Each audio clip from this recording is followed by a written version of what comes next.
ശ്രീനിവാസൻ കൊലക്കേസ് പ്രതി മുഹമ്മദ് അലിക്ക് PFI മുഖ്യ ആയുധ പരിശീലകരുമായും അടുത്ത ബന്ധം.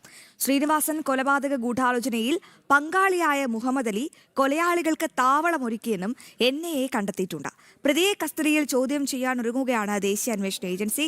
രേഷ്മയുണ്ട് വിവരങ്ങൾ പങ്കുവയ്ക്കാൻ. രേഷ്മ, ശ്രീനിവാസൻ കൊലക്കേസ് കേരളം മുഴുവൻ ഞെട്ടിയ ഒരു കൊലപാതകമാണ്, ഒരു രാഷ്ട്രീയ കൊലപാതകം, അതിക്രൂരമായ ഒരു കൊലപാതകം. എന്തായാലും ഇപ്പോൾ ഈ കേസിൽ ഒരു നിർണായകമായ വഴിത്തിരിവുണ്ടായിരിക്കുകയാണ്. എങ്ങനെയാണ് അന്വേഷണ ഏജൻസി ഈ വിഷയത്തിൽ ഇടപെട്ടിരിക്കുന്നത്? രേഷ്മ.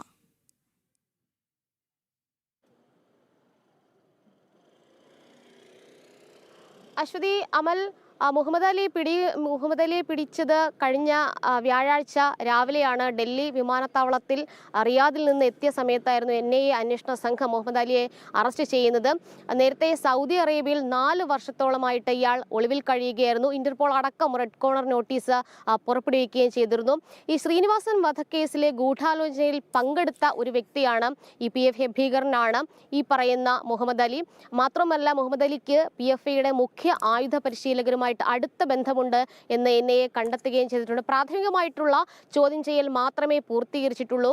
പ്രതിയെ കസ്റ്റഡിയിൽ വാങ്ങി ചോദ്യം ചെയ്യാനായിട്ടുള്ള നടപടിയിലേക്കും നീക്കത്തിലേക്കും NIA അന്വേഷണ സംഘം കടക്കുകയും ചെയ്യുന്നുണ്ട്. ആ ഘട്ടത്തിൽ മാത്രമാണ് കൂടുതൽ വിശദാംശങ്ങളും വിവരങ്ങളും ലഭ്യമാകുകയുള്ളൂ.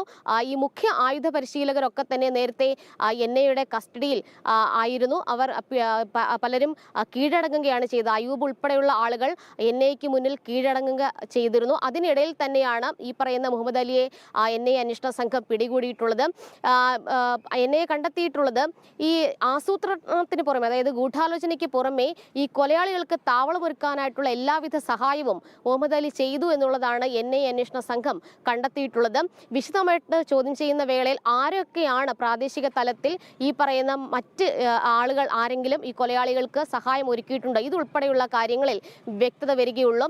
ഈ മുഖ്യ ആയുധ പരിശീലകരുമായി ചേർന്നുകൊണ്ട് ചില കാര്യങ്ങളിൽ ഗൂഢാലോചന ഈ പറയുന്ന മുഹമ്മദ് അലി നടത്തിയിട്ടുണ്ട് എന്നുള്ളൊരു നിഗമനവും NIAക്കുണ്ട്. കാരണം ഈ ആയുധ പരിശീലകരുടെ ഒരു രീതി എന്ന് പറയുന്നത് ലക്ഷ്യമാക്കേണ്ട ചില ആളുകളെ അത് ലിസ്റ്റ് ചെയ്യുക, അതിനു വേണ്ടിയിട്ട് PFIക്ക് ഒരു റിപ്പോർട്ടേഴ്സ് വിങ്ങും അതോടൊപ്പം തന്നെ ഈ കൃത്യം നടപ്പിലാക്കാൻ വേണ്ടിയിട്ട് ഒരു സർവീസ് ടീമുമുണ്ട്. അത്തരത്തിലുള്ള വൻ ആസൂത്രണത്തിന്റെ അടിസ്ഥാനത്തിലാണ് പല കൊലപാതകങ്ങളും നടത്തിയിട്ടുള്ളത്. ഈ ശ്രീനിവാസൻ വധക്കേസ് എന്ന് പറയുമ്പോൾ ഈ ശ്രീനിവാസനെ കൊല്ലുന്നത് ഈ 2047 ഒരു ഇസ്ലാമിക ഭരണം അത് രാജ്യത്ത് ഉണ്ടാക്കുക, അതിന്റെ അടിസ്ഥാനത്തിൽ അതിനു വേണ്ടിയിട്ട് ഒരു ഭീകരാന്തരീക്ഷം സൃഷ്ടിക്കുക എന്നതിന്റെ അടിസ്ഥാനത്തിലാണ് ഈ PFI ശ്രീനിവാസന്റെ കൊലപാതകം ആസൂത്രണം ചെയ്ത് നടപ്പിലാക്കിയിട്ടുള്ളത്. അത്തരത്തിൽ നിരവധി കൊലപാതകങ്ങൾ ആസൂത്രണം ചെയ്തിട്ടുണ്ട്. അതിന്റെയൊക്കെ തന്നെ ഭാഗമായിട്ടിരുന്ന വ്യക്തി കൂടിയാണ് മുഹമ്മദ് അലി എന്നാണ് NIA കണ്ടെത്തിയിട്ടുള്ളത്. എന്തായാലും NIA നിലവിൽ മുഹമ്മദ് അലിയെ കസ്റ്റഡിയിൽ വാങ്ങിക്കൊണ്ട് വിശദമായിട്ടുള്ള ഒരു ചോദ്യം ചെയ്യലിലേക്ക് കടക്കുമെന്നാണ് അറിയാൻ സാധിക്കുന്നത്. രേഷ്മ, കൊലയാളികൾക്ക് താവളമൊരുക്കിയ മുഹമ്മദ് അലിയാണ് ഇപ്പോൾ അന്വേഷണ ഏജൻസി കണ്ടെത്തിയിരിക്കുന്നത്. ഈ PFI മുഖ്യ ആയുധ പരിശീലകരുമായൊക്കെ ബന്ധമുണ്ട്. ഈ ശ്രീനിവാസൻ വധക്കേസിൽ നിർണായക വഴിത്തിരിവിലാണ് അന്വേഷണ സംഘം എത്തി നിൽക്കിയിരിക്കുന്നത്.